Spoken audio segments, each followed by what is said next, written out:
Okay, you have just heard that you have ADHD. Hearing that diagnosis can create different emotions.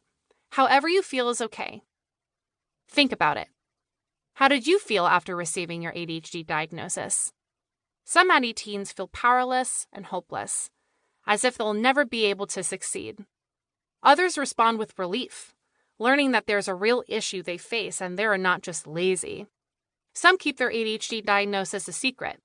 Others can't wait to finally tell their family, friends, and teachers about their ADHD in hopes of feeling validated. Were you disappointed? Relieved? Something else? Whatever you felt, one thing is certain. The better you understand your ADHD, the better you can manage it. So let's start with terminology.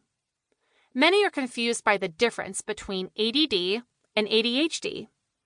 Some think ADD means I'm not hyper, and ADHD means I'm hyper. Actually, there's no longer an official ADHD diagnosis. It's all called ADHD. Calm but inattentive people are diagnosed ADHD, predominantly inattentive. Physically hyperactive people are diagnosed ADHD, predominantly hyperactive. Those who, like me, have features of both groups are diagnosed ADHD combined. Here's a better question. What does it mean to think in an ADHD way?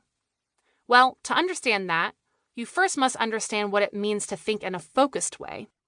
When you think in a focused way, your brain sees one thing as more important than others.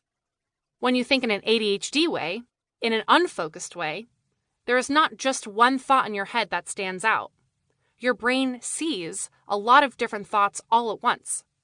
So your brain skips from one thing to the other. Thinking in an ADHD way can actually be helpful. Thinking about multiple ideas at once can help you connect your thoughts together and see the bigger picture. But not all the time. With ADHD, focus is less automatic than it should be.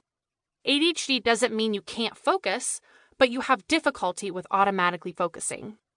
ADHD makes it harder to stick with and complete a task, like your homework, or cleaning your room, or finishing a project. Your brain jumps from one task to the other, sometimes jumping back, sometimes losing track of what you were doing. For example, now that you are focusing on listening to this book, your brain should be thinking about just the words you are hearing. Your brain should hear the words as more important than all the other things your brain could be paying attention to. The pictures on your walls, what your friend said to you yesterday, or your phone.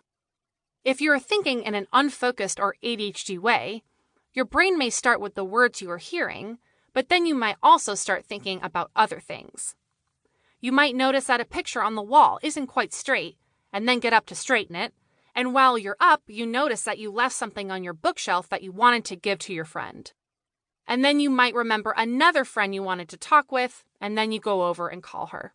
Yep, your brain started with the words on the page, but instead of that remaining more important than other thoughts or items around you, you got distracted and stopped listening.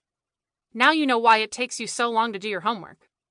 ADD teens describe this feeling in different ways. It's like my brain is playing 6 radios at once, or my brain never stops. ADHD brains are frequently looking for something new, some new stimulus, hopping from one thing to the other. So ADD teens often complain that they're easily bored if there's not enough stimulus around. On the other hand, sometimes it might feel like you're thinking about nothing. The task you are supposed to be doing flies out of your brain and is replaced by, well, not much.